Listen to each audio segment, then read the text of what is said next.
영화 가운데 우리 이제 나이가 어린 친구들은 막 거의 거의가 아니라 아예 기억이 없을 거고요. 이제 여러분들도 대부분은 그냥 제목은 듣고 아련히 본 기억이 있을런지 모르나 잘 기억이 안 나는, 그러나 굉장히 좋은 영화라고 평가를 받는 영화 가운데 쇼생크 탈출이라는 영화가 있습니다. 이 영화의 제목은 수입사에서 이게 뭐 번역하기가 어려우니까 그랬겠죠. 탈출이라는 단어를 붙였지만은 원래 제목은 쇼생크 리뎀션이에요. 구원입니다. 구원. 쇼생크 구원. 그러니까 이 쇼생크라는 지역에서 구원받은 사람의 이야기라고 할 수 있겠죠. 그 구원이 어떤 거냐 하면 이 앤디 듀프레인이라고 하는 사람이 은행 그 책임자인데 아내가 그 불륜을 저지르죠. 그래서 그 아내와 아내의 정부, 그 애인을 죽였다. 그 죽였어요. 실제로 죽었어요. 그 두 사람이 죽었는데 경찰의 조사로는 그 범인이 그 남편인 것 같아. 그래서 그 남편이 범인이라고 모든 증거들을 이렇게 갖다 대서 이 사람은 실제로 죽이지 않았음에도 불구하고 그 누명을 쓰고 이 교도소에 가게 되는 거예요. 근데 형이 뭐냐면 형이 그렇게 해서 내린 형이 2번의 종신형이야.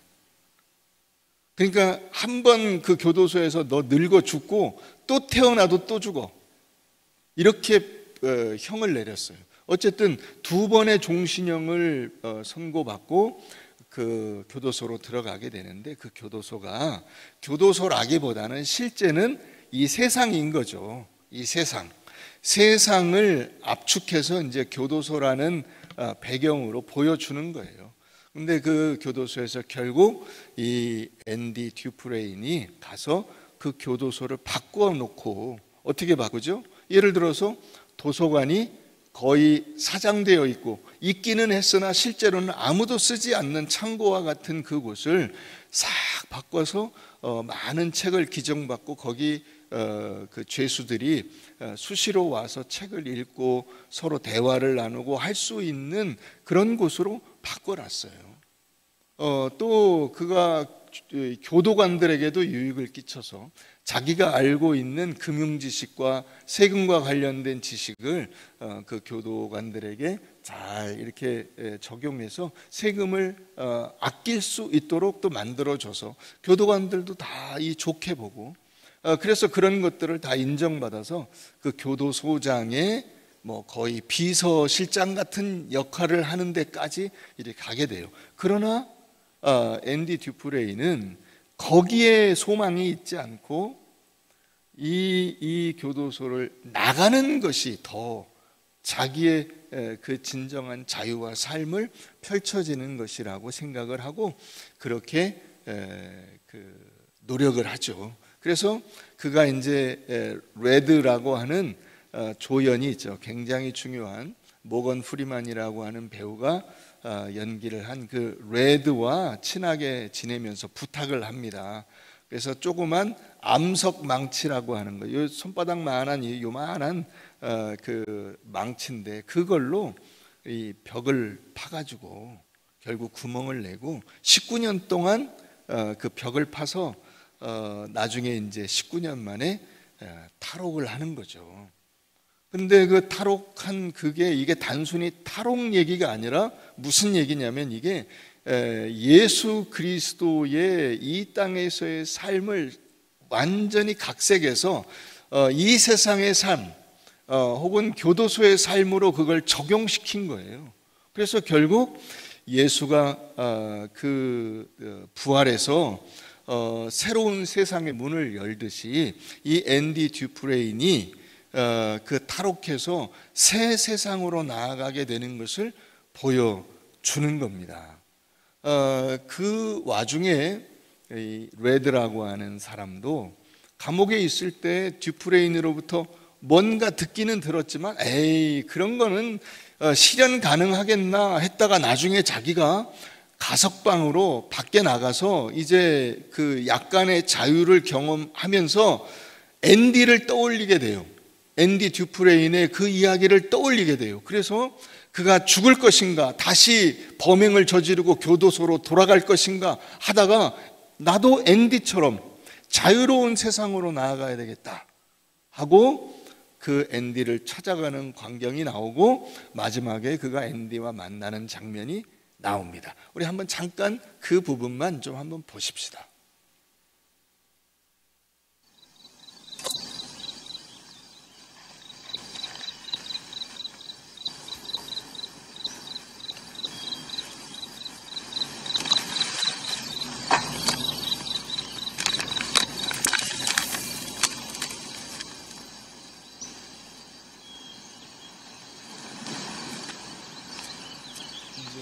그 앤디가 얘기했던 그 나무 밑에 가보니까 저렇게 다 묻혀 있는데, 박스가 묻혀 있는데 거기 레드가 자기를 찾아올 돈까지 다 준비해서 편지를 써놨어요.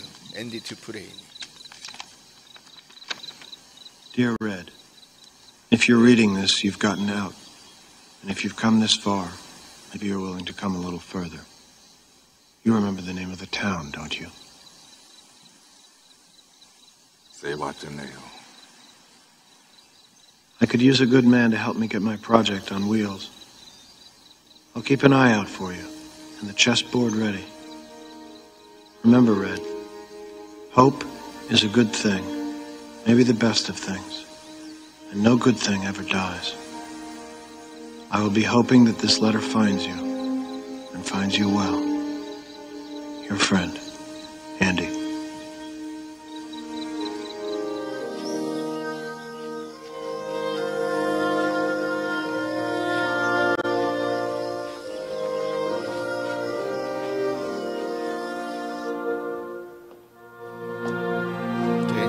이제 그 레드가 사는 곳이 정해져 있는데 그 가석방 조건이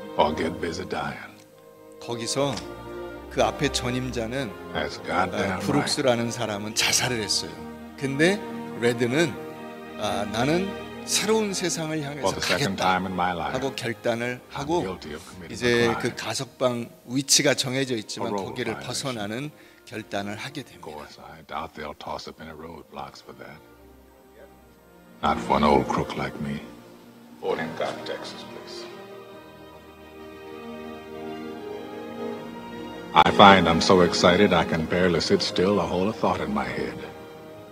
I think it's the excitement only a free man can feel. A free man at the start of a long journey whose conclusion is uncertain. I hope I can make it across the border. I hope to see my friend and shake his hand.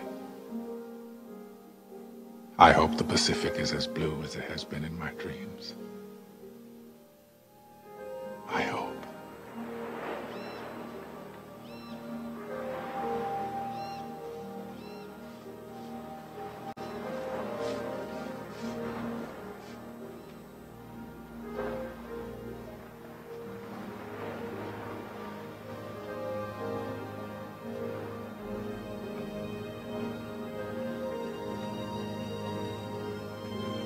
이 장면에서 멈춥시다. 잠깐.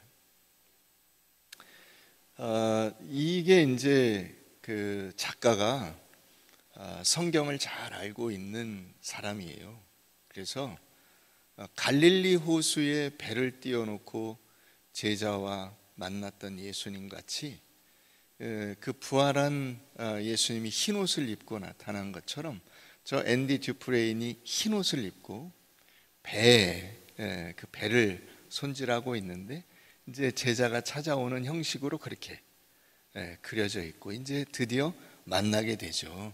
그래서 그 국경선을 넘는 그것을 설레임으로 가지고 이제 레드가 앤디를 찾아가잖아요. 앤디는 사실 예수님을 상징하고 저 레드는 성도를 상징하고 제자를 상징하는 거예요.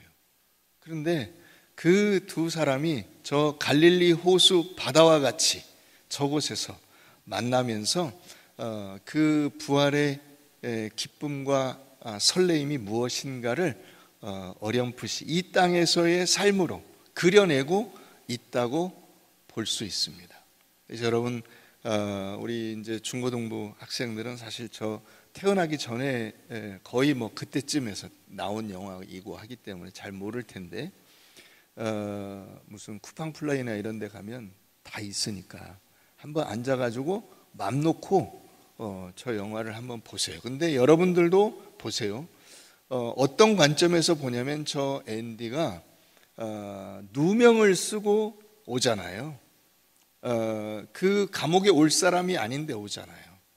그 예수라고 하는 이 개념을 가지고 보시는 거예요. 그가 와서 그 전하는 그 이야기들이 무엇인가를 보는 거예요. 그가 그리고 있는 것이 어디이고 소망하고 있는 것이 어디인가를 여러분들이 한번 보는 거예요. 그것이 실제 정말 교도소보다 못한 이 세상에서의 삶 속에서 어떻게 적용될 수 있는가 하는 것을 생각하면서 한번 보세요. 그러면 저 영화가 기독교 영화가 아님에도 불구하고 굉장히 은혜가 되리라고 생각이 듭니다. 여러분들도 그 설레임이 있으세요? 부활에 대한, 저 지금 레드가 버스를 타고 가면서 그 앤디를 찾아가면서 마음의 설레임을 말하고 있잖아. 내가 그 친구를 만나서 정말 희망은 좋은 것이고 새 생명에 대한 소망을 그가 품고 이야기하면서 그것을 설레임으로 표현해내고 있고 가서 소망으로 이야기하고 있다는 것을 생각하면서 여러분들이 오늘 이 부활을 단지 먼 훗날에 내가 죽고 나서 혹은 죽을 때 예수님 만나는 그 정도로만 생각해서는 안 되고 오늘 여기에서 이 부활이 나에게 어떤 의미를 가지는가를 한번 생각해 볼 수 있어야 한다는 것입니다. 자, 19절에 보면 이렇게 돼 있어요. 조금 있으면 세상은 다시 나를 보지 못할 것이로되 너희는 나를 보리니 이는 내가 살아있고 너희도 살아있겠음이라. 여기 이 살다라고 하는 이 단어가 굉장히 중요한 의미예요. 이건 두 가지 의미를 가지고 있어요. 먼저 첫 번째는 예수의 부활, 우리의 부활을 나타내요. 부활, 다시 죽었다가 살아나는 예수 그리스도께서 십자가를 지시고 다시 죽으셨다가 다시 살아나는 이 부활을 분명히 선포하시고 그것을 예고하셨거든요. 그리고 예수님이 제자들의 부활도 말씀하고 계세요. 그래서 이 첫 번째 여기 살다라고 하는 의미가 부활이라고 하는 의미를 가지고 있다는 거예요. 또 하나는 두 번째 의미는 뭐냐면 이 살다는 단지 죽었다가 살아나는 것만을 의미하지 않고 부활한 사람이, 여러분 부활한 사람이 예를 들어서 그냥 눈만 뜨고 죽었다가 살아난 시신이 눈만 뜨고 숨만 쉬고 가만히 누워 있으면 살아난 게 의미가 없잖아요. 여러분 예를 들어서 우리가 무슨 큰 사고를 당하거나 뭐 큰 어떤 육체적인 충격을 받아가지고 거의 죽음에 이르는 상태에 이르렀을 때 식물인간 같이 됐다 이렇게 얘기해요. 그런 경우를 여러분 들어보신 적이 있으시죠? 그는 살아있으나 사실 죽은 것과 마찬가지잖아요. 그러니까 우리가 신앙생활을 하는 것도 그렇게 돼서는 안 되는 거죠. 여기 내가 살아있고 너희도 살아있겠음이라 라고 말씀하시는 것은 그냥 단지 눈만 뜨고 숨만 쉬고 그 살아있다고 하는 표시로서 먹고 배설하고 하는 정도로는 그 삶이라는 것이 의미가 없어진다고. 여기서 이 살아있다라고 하는 단어가 제대로 적용이 되려면 어떻게 해야 돼요? 학교를 다니고 열심히 배우고 자라나고 친구들과 우정을 나누고 부모님 말씀 잘 듣고 성장해서 하나님이 기뻐하시는 모습으로 자라나는 것이며 여러분들이 남편으로 아내로 부모로 자녀로서 살아가는 그 모든 실제적인 삶을 살아내야 되는 거죠. 그 산다라고 하는 단어가 여기 담겨져 있는 거예요. 그래서 이것은 부활과 동시에 부활의 삶을 사는 것을 나타내는 것이다 하는 거예요. 이것을 우리가 생각하고 이 말씀을 봐야 돼요. 그러니까 19절은 예수님께서 부활하셔서 살아 계신다는 것으로 말미암아 제자들이 앞으로 부활하여 살아나게 될 그 삶을 약속하신 것이며, 동시에 그와 같은 단순히 살아나는 것만을 말하는 것이 아니라 실제적인 부활의 생활, 거듭나서 다시 태어난 자의 우리의 일상, 그것을 나타내는 거예요. 자, 23절을 한번 가서 보세요. 23절. 예수께서 대답하여 이르시되 사람이 나를 사랑하면 내 말을 지키리니. 이 지킨다는 단어가 나오죠. 사랑과 이 율법을 준수하는 그의 삶이 나오는 거예요. 사랑이라고 하는 삶의 가치가 없으면 그 생명의 가치가 없는 거나 마찬가지예요. 말씀을 지켜서 그 말씀의 열매가 내 삶을 통해서 나타나는 이 가치가 내 삶 속에 없으면 내가 살아있다는 것이 의미가 없게 되는 거예요. 우리가 예수를 믿는다라고 하는 것이 그런 의미에서 굉장히 중요한 것은 그 믿음이라고 하는 그 머릿속에 떠오르는 그 무언가를 가지고 있어서가 아니라 믿음을 내 삶의 실제적인 열매로 만들어낼 수 있어야 하기 때문에 그런 거예요. 내 말을 지키리니 내 아버지께서 그를 사랑하실 것이요. 내가 그 하나님을 사랑하고 하나님 예수를 사랑하면 하나님께서 나를 사랑하시고 예수께서 나를 사랑하시는 이 사랑의 교류가 있게 되고, 말씀을 지키고 그 말씀에 대한 칭찬과 상급이 있고, 이렇게 교류가 있는 거예요. 인간이 산다는 것은 바로 이런 거예요. 자, 그래서 우리가 그에게 가서 이 우리는 누구예요? 여기 우리. 여기서 이 우리는 누굴까?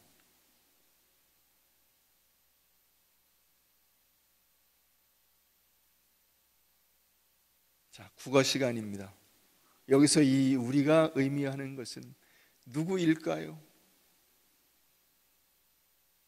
여기는 아버지와 아들 예수죠. 그죠? 왜냐하면 그 앞에 나오잖아요. 예수께서 대답하여 이르시되 사람이 나를 사랑하면 내 말을 지키리니 내 아버지께서 그를 사랑하실 것이요. 우리가 하나님과 예수 그리스도와 성령께서 그에게 가서 이 예수를 사랑하고 하나님의 말씀을 지키는 그에게로 들어가서 그 거처를 그와 함께 하리라. 여기 이 거처는 2절에 나오는 거처와 같은 거처예요. 여기 이 거처는 두 가지 의미를 가지고 있어요. 하나는 하우스, 집이에요, 집. 다른 하나는 홈, 가정이에요. 하우스와 가정은 우리가 그냥 집이라고 뭉뚱그려서 말할 수 있지만 엄연히 달라요. 엄연히. 하드웨어가 아니에요. 여기서 말하는 이 거처는. 왜요? 아버지와 아들이 그에게로 와서 그와 함께 같이 사는 것이기 때문에 그래요. 동거하는 것이라고. 같이 한 집에 살면서 한 식구로 사는 거예요. 아버지로, 형으로, 동생으로, 그 부모로, 자녀로 같이 사는 거예요. 그게 부활의 삶이에요.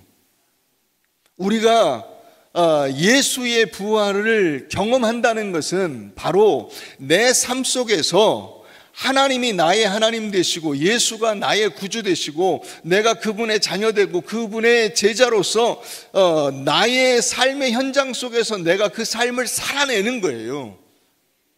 믿으십니까? 이런 때 아멘 하는 거야. 우리 중고등부만 아멘 합시다. 아멘. 아멘. 아, 크게 해야지. 아멘. 그렇지. 잘하고 있어. 자, 저 뒤쪽은 좀 소리가 안 들리는 것 같아. 선생님들이 모범을 좀 보이셔야 되는데. 자, 다시 한번 중고등부 아멘 합시다. 아멘. 딴 데 있는 중고등부는 아마 가만히 있네, 여기.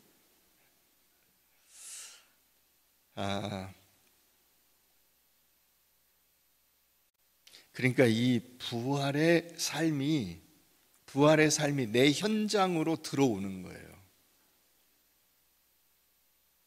이게 무슨 말인지 아시겠죠?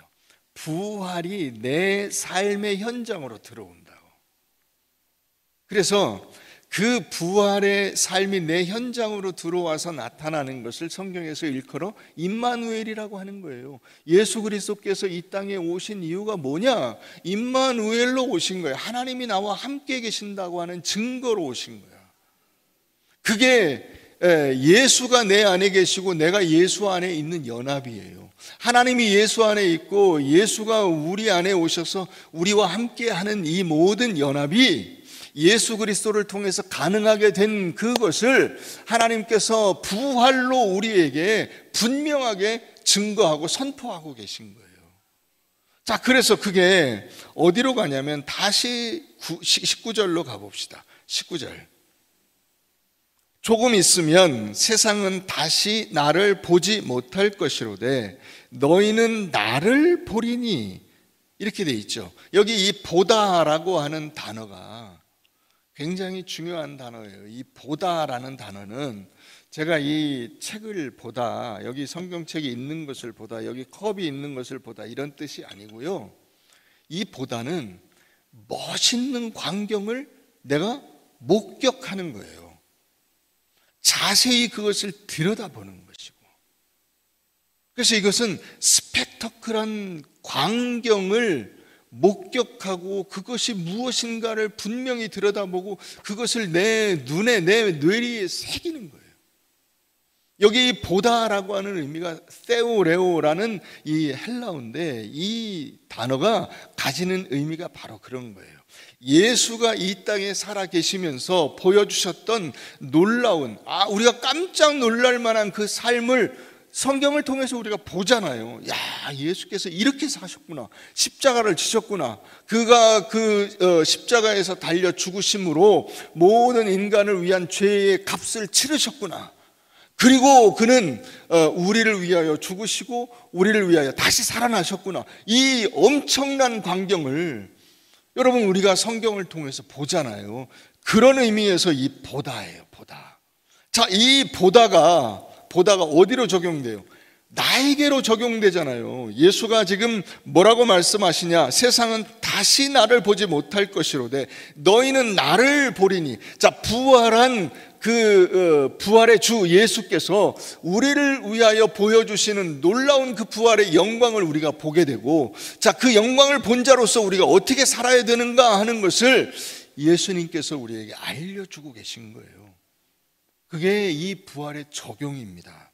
적용입니다.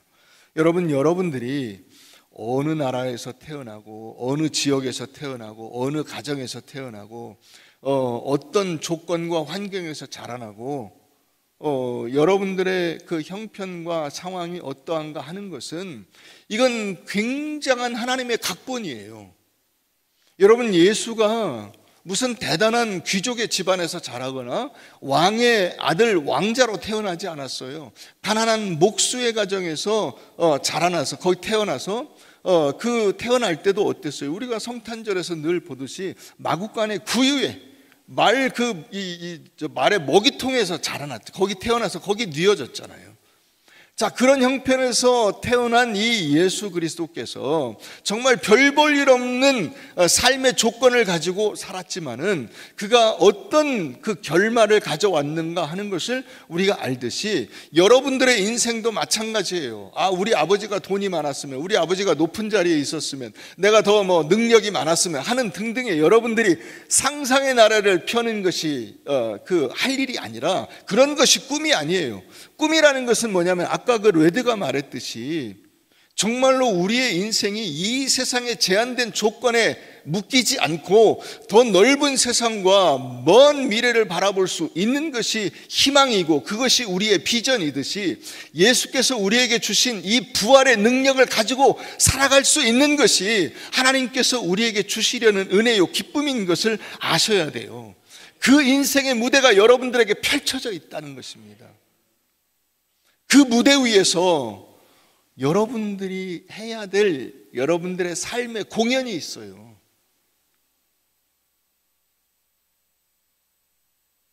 여러분, 어떤 배우는 모든 조건이 완벽하고 세트가 완벽한데 연기를 제대로 못해요.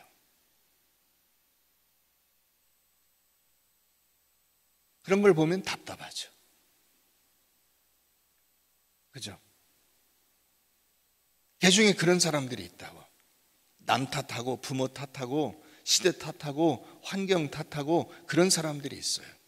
그러나 훌륭한 배우는 세트가 어떠됐든지 간에 다른 조연들이 어떻게 하든지 간에 상관없이 기가 막힌 연기를 해서 작품을 살려내요. 그에게 모든 초점이 쏠려요. 야, 정말 어떻게 마치 그 당사자인 것처럼 저렇게 잘할까? 여러분들이 바로 그와 같은 인생을 살도록 하나님이 부르신 거예요. 새로운 생명을 허락하여 주셔서 그 새 생명을 가지고 여러분들의 삶의 자리에서 여러분들이 어떻게 사는 것이 하나님의 자녀다운 삶인가, 다시 태어난 거듭난 자의 삶인가를 보여주라고 하나님께서 여러분들을 부르신 거예요.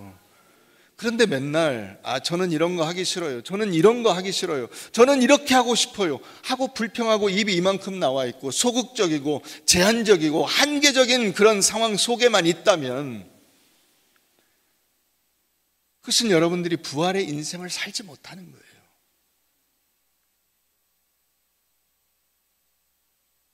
아브라함이, 바울이, 모세가, 엘리야가, 다윗이 이런 인생들이 여러분 그들의 인생 속에서 제한된 조건 속에서 어떻게 살았는가를 보세요. 그들이 산 그 인생이 하나님의 부르심 이후로가 그들의 부활의 인생이에요. 그 전까지 그들은 별 볼 일 없는 인생이요 하나님을 알지 못하는 인생들이었지만은 하나님을 만나게 되면서 그들의 인생이 변화되고 새로워져서 우리가 정말 눈을 번쩍 뜨게 되는, 야, 이렇게 기가 막히게 인생을 살아내다니. 여러분, 그게 여러분들에게 기회로 주어져 있다는 것을 놓치시면 안 됩니다. 그러므로 여러분들의 부모, 여러분들의 자녀, 여러분들의 남편, 여러분들의 아내, 여러분들의 교우, 그들과 같이 어울려서 여러분들의 인생이라고 하는 멋있는 작품을 만들어내세요.